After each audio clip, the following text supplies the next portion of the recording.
রসায়নে অনুসন্ধান বা গবেষণা প্রক্রিয়া, the process of research in chemistry. বিজ্ঞানের লক্ষ্য হল মানবজাতির কল্যাণ সাধন করা। এ উদ্দেশ্যে বিজ্ঞানীরা নিরন্তর পরিশ্রম করে যাচ্ছেন। বিজ্ঞানী নাম শুনতেই তোমাদের নিশ্চয়ই আইনস্টাইন, নিউটন, আর্কিমিডিস, ল্যাভোইসিয়ে, গ্যালিলিও এরকম মহান মনীষীর কথা মনে পড়ে যায়। হ্যাঁ, তারা তো অবশ্যই মহান বিজ্ঞানী, তবে বিজ্ঞানী বলতে যা বোঝায় তাতে তোমরাও হতে পারো একজন বিজ্ঞানী। আসলে পরীক্ষা নিরীক্ষা ও পদ্ধতিগতভাবে যে সুসংগবদ্ধ জ্ঞান অর্জন হয়, সেই জ্ঞানই হলো বিজ্ঞান। আর এই পরীক্ষা নিরীক্ষার মাধ্যমে কোনো কিছু জানার চেষ্টাই হচ্ছে গবেষণা। যিনি এই গবেষণা করেন তিনিই বিজ্ঞানী। কাজেই তুমিও যদি এই পরীক্ষা নিরীক্ষার মাধ্যমে জ্ঞান অন্বেষণ করো, তাহলে তুমিও হতে পারবে একজন বিজ্ঞানী। সঠিক পদ্ধতিতে পরীক্ষা নিরীক্ষার মাধ্যমে অজানা কোনো কিছু জানার নামই গবেষণা। তাহলে তোমরা বুঝতে পারছো, গবেষণার জন্য কিছু নির্দিষ্ট পদ্ধতি অনুসরণ করতে হয়।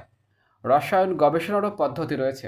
এখন রসায়ন গবেষণার পদ্ধতি তোমাদের কাছে ধাপে ধাপে ব্যাখ্যা করা হবে। গবেষণার জন্য প্রথমেই তোমাকে নির্ধারণ করতে হবে যে তুমি কি জানতে চাও বা কোন ধরনের নতুন পদার্থ তুমি আবিষ্কার করতে চাও। ধরা যাক তুমি জানতে চাও অ্যামোনিয়াম ক্লোরাইডকে পানিতে দ্রবীভূত করলে তাপ উৎপাদিত হবে না শোষিত হবে। একে বলে বিষয় নির্বাচন। তাহলে তোমাকে সবার আগে এই বিষয়ে কিছু বইপত্র পড়তে হবে, অথবা এ ধরনের অন্য কোনো পরীক্ষার আগে করা হয়েছে এমন ধরনের গবেষণাপত্র ইন্টারনেট থেকে বা অন্য কোনোভাবে সংগ্রহ করে তা থেকে তোমার ফলাফল সম্পর্কে আগেই একটি অনুমান করে নিতে হবে। ধরো তুমি কোনো বই বা গবেষণাপত্র থেকে জানতে পেলে ক্যালসিয়াম অক্সাইড পানিতে দ্রবীভূত হলে তাপ নির্গত হয়। তুমি এই গবেষণাপত্র থেকে আরও জানতে পেলে ক্যালসিয়াম অক্সাইড পানিতে দ্রবীভূত করার জন্য কী কী যন্ত্রপাতি, কোন কোন রাসায়নিক পদার্থ এবং কোন প্রণালী ব্যবহার করা হয়েছে। এই গবেষণাপত্র থেকে তুমি ধারণা পাবে তোমার পরীক্ষাটি অ্যামোনিয়াম ক্লোরাইডকে পানিতে দ্রবীভূত করার জন্য তোমাকে কী কী যন্ত্রপাতি এবং কোন কোন রাসায়নিক পদার্থ ব্যবহার করতে হবে এবং কোন প্রণালী অনুসরণ করতে হবে। ক্যালসিয়াম অক্সাইডের পরীক্ষা থেকে তুমি মনে করলে অ্যামোনিয়াম ক্লোরাইডকে পানিতে দ্রবীভূত করলে তাপ উৎপন্ন হতে পারে, অর্থাৎ তুমি ফলাফল সম্পর্কে অনুমান করতে পারলে।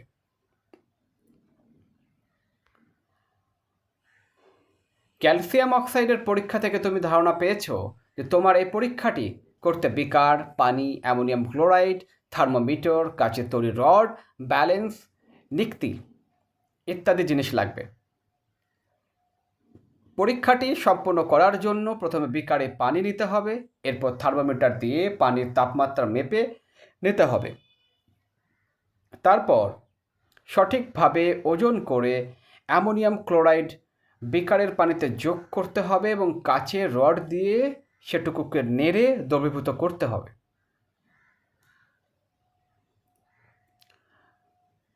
টেবিল: অ্যামোনিয়াম ক্লোরাইড পানিতে দ্রবীভূতকরণ, বিকারে দ্রবীভূত অ্যামোনিয়াম ক্লোরাইডের পরিমাণ, দ্রবণের তাপমাত্রা। 0 গ্রাম দ্রবীভূত করা হয়নি, 25 ডিগ্রি সেলসিয়াস। 5 গ্রাম 20 ডিগ্রি সেলসিয়াস। 10 গ্রাম 15 ডিগ্রি সেলসিয়াস। 15 গ্রাম 10 ডিগ্রি সেলসিয়াস। এ সময়ের মধ্যে বারবার থার্মোমিটারের সাহায্যে পানির তাপমাত্রা দেখে নিতে হবে। এভাবে তোমাকে পরীক্ষাটি সম্পন্ন করতে হবে। এবার শুরু হবে তোমার পরীক্ষণ। তোমার পরীক্ষা সম্পন্ন করার জন্য একটি বিকারে 250 মিলি পানি নিয়ে এর তাপমাত্রা থার্মোমিটারে মেপে নাও। ধরো এর তাপমাত্রা 25 ডিগ্রি সেলসিয়াস। তুমি এটি তোমার খাতায় লিখে রাখো। এবার ব্যালেন্সের সাহায্যে 5 গ্রাম অ্যামোনিয়াম ক্লোরাইড মেপে নিয়ে বিকারের পানিতে দাও। কাচদণ্ড দিয়ে নেড়ে নেড়ে অ্যামোনিয়াম ক্লোরাইডটুকু দ্রবীভূত করো। দ্রবীভূত হবার সঙ্গে সঙ্গে থার্মোমিটার দিয়ে আবার তাপমাত্রা মাপো। ধরো এবার তাপমাত্রা 20 ডিগ্রি সেলসিয়াস হলো। ব্যালেন্সের সাহায্যে আবার 5 গ্রাম অ্যামোনিয়াম ক্লোরাইড বিকারের দ্রবণে একইভাবে দ্রবীভূত করো। এতে বিকারের দ্রবণে মোট অ্যামোনিয়াম ক্লোরাইড হলো 10 গ্রাম। এভাবে বিকারের দ্রবণে আরও 5 গ্রাম অ্যামোনিয়াম ক্লোরাইড দ্রবীভূত করো।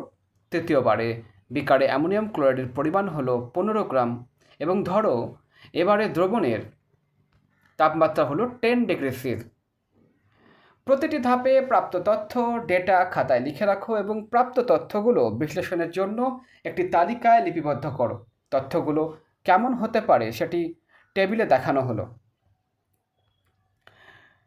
নম্বর টেবিলে তথ্যগুলো বিশ্লেষণ করলে দেখতে পাবে দ্রবণে অ্যামোনিয়াম ক্লোরাইড যত বেশি পরিমাণে দ্রবীভূত হচ্ছে, দ্রবণের তাপমাত্রা তত কমে যাচ্ছে।